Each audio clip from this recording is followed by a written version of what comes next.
High, তোমাদের আগের দিনের ভিডিওতেই বলেছিলাম যে আমাদের একটা সিনিয়র দিদি চলে যাচ্ছে। তো আমরা ফেয়ারওয়েলে ওকে গিফট দিয়েছি, প্লাস কেক কেটেছি। কিন্তু একটা মানুষ চলে যাওয়ার আগে পর্যন্ত মুহূর্ত এত সুন্দর মেমোরেবল করে রাখতে পারে, সেটা আমাদের ডোনাদির থেকেই শিখতে হবে। ডোনাদি আমাদেরকে রিটার্ন গিফট হিসেবে সবাইকে একটা হ্যান্ডমেড কার্ড দিয়েছিল, যেটার মধ্যে সবার জন্য পার্সোনালি কিছু কিছু লেখা ছিল। হ্যাঁ, আর ডোনাদি, আমরাও তোমাকে খুব মিস করব। তুমি এখানেই কাজ করবে, ভালো মতো কাজ করো আর নিজের একটা জায়গা তৈরি করো। আর এই 3 বছরের পরিচয়ে তোমার থেকে আমি অনেক কিছু শিখেছি, অনেক কিছু জানতে পেরেছি, তার জন্য থ্যাংক ইউ সো মাচ। তারপরে ছিল এই পেনটাও খুব সুন্দর। আর প্রত্যেকটা গিফটের প্যাকেজিং এত যত্ন করে, এত সময় নিয়ে বানানো, সেটা তোমরা দেখেই বুঝতে পারছো যে কতটা যত্ন নিয়ে, কতটা সময় নিয়ে এই গিফটগুলো প্যাক করেছে বা গিফটগুলো বানিয়েছে।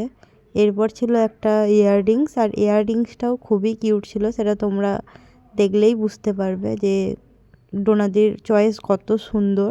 এত কিউট কিউট গিফটের জন্য তোমাকে আবারও একবার থ্যাংক ইউ। আর খুব খুব খুব ভালো থেকো। আর সত্যিই তোমাকে খুব মিস করব।